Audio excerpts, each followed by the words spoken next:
വളരെ പെട്ടെന്ന് ഉണ്ടാക്കിയെടുക്കാൻ പറ്റുന്നതും നല്ല ടേസ്റ്റിയുമായിട്ടുള്ളൊരു 4 മണി പലഹാരത്തിൻ്റെ റെസിപ്പിയാണ് കേട്ടോ ഇന്ന് ചെയ്ത് കാണിക്കുന്നത്. 10 മിനിറ്റിനുള്ളിൽ വളരെ പെട്ടെന്ന് ഉണ്ടാക്കിയെടുക്കാൻ പറ്റുന്ന നല്ല ഈസിയും ടേസ്റ്റിയുമായിട്ടുള്ളൊരു പലഹാരമാണിത്. അപ്പോൾ ഈ പെട്ടെന്ന് ഉണ്ടാക്കിയെടുക്കാൻ പറ്റുന്ന പലഹാരത്തിൻ്റെ മെയിനായിട്ടുള്ള ഇൻഗ്രീഡിയൻറ്റ് റവയാണ് കേട്ടോ. റവ വെച്ചിട്ടാണ് ഈ പലഹാരം ചെയ്തെടുക്കുന്നത്. അപ്പം നിങ്ങൾക്ക് ഈ റെസിപ്പി കണ്ടുകൊണ്ടിരിക്കുന്നതിനിടയിൽ ഇഷ്ടപ്പെടുകയാണെന്നുണ്ടെങ്കിൽ നിങ്ങളുടെ അഭിപ്രായങ്ങൾ ഒന്ന് കമൻറ്റ് ബോക്സിലൂടെ അറിയിക്കുക.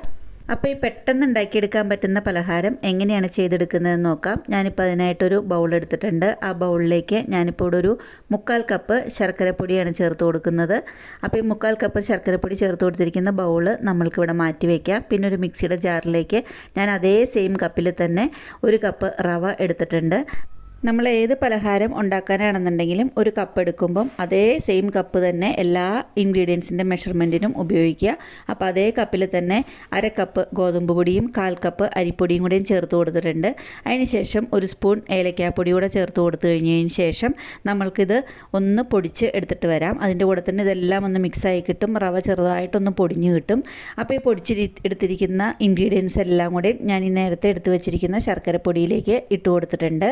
അപ്പോൾ ഈ മിക്സ് ചെയ്ത് പൊടിച്ചെടുത്തിരിക്കുന്ന പൊടികൾ നമ്മൾക്കിവിടെ നീക്കി വയ്ക്കാം. അതിന് ശേഷം അതേ സെയിം ജാറിൽ തന്നെ ഒരു പഴം ഒന്ന് ചെറുതായിട്ട് മുറിച്ചിട്ട് കൊടുക്കാം. ചെറുപഴമാണിത്. അപ്പോൾ ഈ ചെറുപഴം 1 or 2 നിങ്ങൾക്ക് ഉപയോഗിക്കാം. ഞാനിപ്പോൾ ഇവിടെ ഒരു പഴമേ ഉപയോഗിക്കുന്നുള്ളൂ. ഈ ചെറിയ പഴം ഈ മിക്സിയുടെ ജാറിലേക്ക് ഇട്ട് കൊടുക്കുക. അപ്പോൾ ഈ പഴവും നമ്മൾക്ക് മിക്സിയുടെ ജാറിലിട്ടിട്ട് ഒന്ന് അരച്ചെടുത്തിട്ട് കൊണ്ടുവരാം. പക്ഷേ വെള്ളമൊന്നും ഒട്ടും ചേർക്കേണ്ട ആവശ്യമില്ല. ഒട്ടും വെള്ളം ചേർക്കാതെയാണ് ഈ പഴം ഇപ്പോൾ ഇതിലിങ്ങനെ അരച്ചെടുക്കുന്നത്. അപ്പോൾ ഈ പഴം കൂടെയും ഒന്ന് ശരിക്കൊന്ന് അരച്ചെടുത്തിട്ട് കൊണ്ടുവരാം. വെള്ളം ചേർക്കാതെ അരച്ചെടുത്തിരിക്കുന്ന ഈ പഴം കൂടിയും ഞാനിപ്പോൾ ഇതിലേക്ക് ഈ പൊടിയുടെ മിക്സിലേക്ക് ചേർത്ത് കൊടുക്കാൻ പോവുകയാണ്. നിങ്ങളുടെ ഇഷ്ടത്തിനും ടേസ്റ്റിനും അനുസരിച്ചിട്ട് 1 or 2 പഴം അരച്ചെടുക്കുക കേട്ടോ. ഞാനിപ്പോൾ ഇവിടെ ഒരു പഴം അരച്ചെടുത്തിട്ടുള്ളൂ, നേരത്തെ പറഞ്ഞിരുന്നു. അപ്പോൾ ഈ അരച്ചെടുത്തിരിക്കുന്ന പഴവും അതിന് ശേഷം ഞാനിപ്പോൾ ഇവിടെ ഒരു 2 ടേബിൾ സ്പൂൺ തേങ്ങയുടെ പീസ് ആണ് ഒരു കുറച്ച് നെയ്യിൽ ഒന്ന് വറുത്ത് എടുത്തിട്ടുണ്ട്. ആ വറുത്തെടുത്തിരിക്കുന്ന തേങ്ങയുടെ ചെറിയ ചെറിയ പീസ് നമ്മൾ പായസത്തിനെല്ലാം വറുത്തെടുക്കുന്ന മാതിരി നെയ്യിൽ വറുത്തെടുത്തിരിക്കുന്നതാണ്. അപ്പോൾ അതുകൂടി ഇതിലേക്ക് ആ നെയ്യോട് കൂടി തന്നെയാണ് ഇതിലേക്ക് ചേർത്ത് കൊടുത്തിരിക്കുന്നത്. അപ്പോൾ മാവിന് കുറച്ചും കൂടെ ഒരു ടേസ്റ്റ് ഉണ്ടാകും. അപ്പോൾ ഈ നെയ്യോട് കൂടി ചേർത്ത് കൊടുത്തിട്ടുണ്ട് തേങ്ങാക്കൊത്ത്. അതിന് ശേഷം ഞാൻ 1 സ്പൂൺ കറുത്ത എള്ള് കൂടി ഇതിലേക്ക് ചേർത്ത് കൊടുക്കുന്നുണ്ട്. അതിന് ശേഷം തിളപ്പിച്ചാറിയ ചെറിയ ചൂടുള്ള വെള്ളം ഒഴിച്ചിട്ടാണ് ഇതൊന്ന് കുഴച്ചെടുക്കുന്നത്. നമ്മൾ നേരത്തെ ഇതിൽ ശർക്കര ചേർത്തിരുന്നു. അപ്പോൾ ഞാൻ നേരത്തെ പറഞ്ഞ പോലെ തന്നെ നിങ്ങൾക്ക് മധുരം കൂടുതൽ വേണമെന്നുണ്ടെങ്കിൽ 1 കപ്പ് ശർക്കരപ്പൊടി ചേർക്കാട്ടോ. ഞാനിപ്പോൾ ഇവിടെ 3/4 കപ്പ് ശർക്കരപ്പൊടി മാത്രമേ ചേർത്തിട്ടുള്ളൂ. 1 കപ്പ് അല്ലെങ്കിൽ 1/4 കപ്പ് വരെ ശർക്കരപ്പൊടി നിങ്ങൾക്ക് ചേർത്ത് കൊടുക്കാം. ഞാനിപ്പോൾ ഇവിടെ ചേർത്ത് കൊടുത്തിരിക്കുന്ന അളവിൽ ഒരു മീഡിയം ലെവലിലുള്ള മധുരം മാത്രമേ ഈ പലഹാരത്തിനുണ്ടാകുള്ളൂ. നിങ്ങൾക്ക് മധുരം കൂടുതൽ വേണമെന്നുണ്ടെങ്കിൽ ശർക്കരപ്പൊടി കുറച്ച് കൂടുതൽ ചേർത്ത് കൊടുക്കാം. അതിനുശേഷം നേരത്തെ പറഞ്ഞ പോലെ തിളപ്പിച്ചാറിയ വെള്ളം, വളരെ നല്ലപോലെ ആറിയ വെള്ളമല്ല, ചെറു ചൂടുള്ള വെള്ളമാണ്. ആ ചെറിയ ചൂടുള്ള വെള്ളം ഒഴിച്ചിട്ട് ഇതൊന്ന് കുഴച്ചെടുക്കാം. അപ്പോൾ ഞാൻ ആ ഇൻഗ്രീഡിയൻസ് എല്ലാം എടുത്ത കപ്പിൽ ഒരു 2 കപ്പ് വെള്ളം ഒഴിച്ചിട്ടാണിത് ശരിക്കും പാകത്തിന് ആക്കിയെടുക്കുന്നത്. 2 കപ്പ് ചൂടുള്ള വെള്ളമാണ് ഇതിൽ ഒഴിക്കുന്നത്. അപ്പോൾ അത് കുറേശ്ശെയായിട്ട് ഒഴിച്ചിട്ട് വേണം കേട്ടോ ഇതൊന്ന് കലക്കിയെടുക്കാനായിട്ട്. അല്ലാന്നുണ്ടെങ്കിൽ ചിലപ്പോൾ ഒന്ന് കട്ട കുത്തി പോവും. അപ്പോൾ ചെറുതായിട്ട് കുറേശ്ശെ വെള്ളം ഒഴിച്ചു കൊടുത്തിട്ട് ഇതൊന്ന് മിക്സ് ചെയ്തെടുക്കുക. ഇപ്പോൾ ഇതാ ശരിക്കുള്ള അളവിലായി. പക്ഷേ ഇത് റവ ആയതുകൊണ്ട് തന്നെ ഇരിക്കും തോറും കുറച്ചൊന്ന് കട്ടിയാവും. അപ്പോൾ നമ്മളിതിങ്ങനെ മിക്സ് ചെയ്ത് വെച്ച് കഴിഞ്ഞതിന് ശേഷം ഇതൊന്ന് സെറ്റാകാനായിട്ട് വയ്ക്കണം. ഇപ്പോൾ ഇത്രയും കൺസിസ്റ്റൻസിയിൽ ഞാനിപ്പോൾ ഇവിടെ മാവ് ഇതുപോലെ ഇങ്ങനെ കുഴച്ചെടുത്തിട്ടുണ്ട്.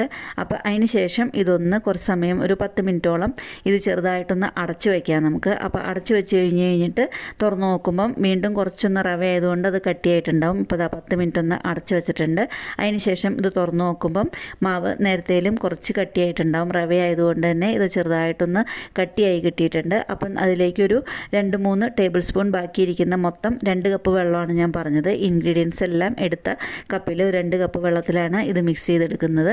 അപ്പോൾ അതിന് ശേഷം ഒരു 2-3 ടേബിൾ സ്പൂൺ അല്ലെങ്കിൽ ഒരു 1/4 കപ്പ് വെള്ളം കൂടെയും ചേർത്ത് കൊടുക്കുന്നുണ്ട്. അതേ സെയിം ചൂടുള്ള വെള്ളമാണ്.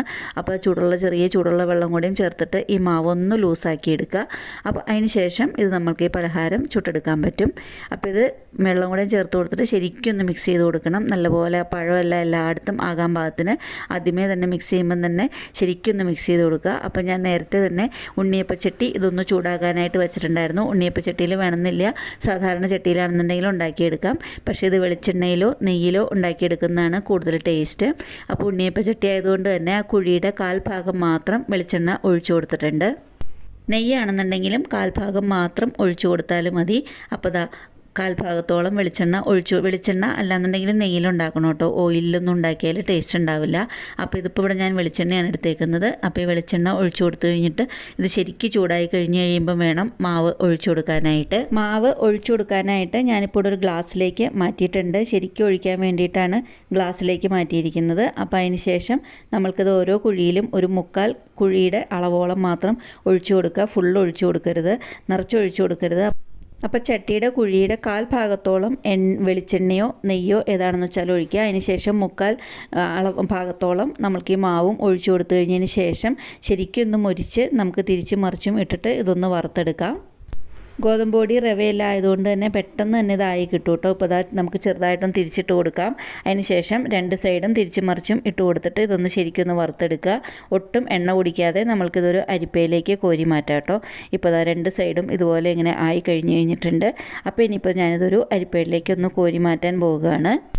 ഇതെല്ലാം കോരിയെടുത്ത് കഴിഞ്ഞതിന് ശേഷം നമ്മൾക്ക് ഇതുപോലെ തന്നെ ബാക്കിയുള്ള മാവും ഇതുപോലെ തന്നെ ചുട്ടെടുക്കാം. അപ്പോൾ എണ്ണ കുറവുണ്ടെന്നുണ്ടെങ്കിൽ നമ്മൾക്ക് നേരത്തെ ഒഴിച്ച പോലെ എണ്ണ കുറവുള്ള കുഴികളിൽ നമുക്ക് കുറച്ച് ശകലം ഒരു ഡ്രോപ്പ് അല്ലാന്നുണ്ടെങ്കിൽ കുറച്ച് എണ്ണ നമുക്ക് ഒഴിച്ചു കൊടുക്കാം. ഇപ്പോൾ ആദ്യത്തെ ഇതെല്ലാം ഇവിടെ ഇങ്ങനെ ചുട്ടെടുത്തിട്ടുണ്ട്. ഇത് നമുക്കൊരു പ്ലേറ്റിലേക്ക് മാറ്റി കൊടുക്കാം. അതിന് ശേഷം ബാക്കിയുള്ളതും ഇതുപോലെ തന്നെ ചുട്ടെടുക്കാം. അപ്പോൾ ഇത്രയേ ഉള്ളൂ കേട്ടോ പലഹാരത്തിൻ്റെ റെസിപ്പി. അതാണ് ഞാൻ പറഞ്ഞ നല്ല എളുപ്പത്തിൽ ഈസി ആയിട്ട് ഉണ്ടാക്കിയെടുക്കാം. അതുപോലെ തന്നെ നല്ല ടേസ്റ്റി ആയിട്ടുള്ളൊരു പലഹാരമാണ്. കുട്ടികൾക്കെല്ലാം ഒത്തിരി ഇഷ്ടപ്പെടും. കുട്ടികൾ സ്കൂൾ വിട്ട് വരുന്ന സമയത്ത് നമുക്ക് വളരെ പെട്ടെന്ന് ഉണ്ടാക്കി കൊടുക്കാൻ പറ്റുന്ന നല്ല ടേസ്റ്റി ആയിട്ടുള്ളൊരു പലഹാരമാണ്. നിങ്ങൾക്കിത് ഇഷ്ടപ്പെട്ടു എന്നുണ്ടെങ്കിൽ നിങ്ങൾ ഫ്രണ്ട്സിനും റിലേറ്റീവ്സിനും ഒക്കെ ഒന്ന് ഷെയർ ചെയ്ത് കൊടുക്കുക. അതുപോലെ തന്നെ എൻ്റെ റെസിപ്പി ആദ്യമായിട്ട് കാണുന്നവരുണ്ടെന്നുണ്ടെങ്കിൽ എൻ്റെ ചാനലൊന്ന് സബ്സ്ക്രൈബ് ചെയ്ത് സപ്പോർട്ട് ചെയ്യുക. അടുത്തുള്ള ബെല്ലൈക്കൺ പ്രസ് ചെയ്ത് ഓൾ എന്നുള്ള ഓപ്ഷൻ ക്ലിക്ക് ചെയ്താൽ ഞാനിതുപോലെ വീഡിയോസ് ഇടുമ്പം അപ്പോൾ തന്നെ നിങ്ങൾക്ക് നോട്ടിഫിക്കേഷൻ കിട്ടുന്നതായിരിക്കും. അപ്പോൾ എന്നും പറയുന്ന പോലെ ഈസി ആയിട്ടും ടേസ്റ്റി ആയിട്ടും വെറൈറ്റി ആയിട്ടുള്ള വേറൊരു റെസിപ്പി ആയിട്ട് ഉടനെ കാണുന്നവരേക്കും താങ്ക്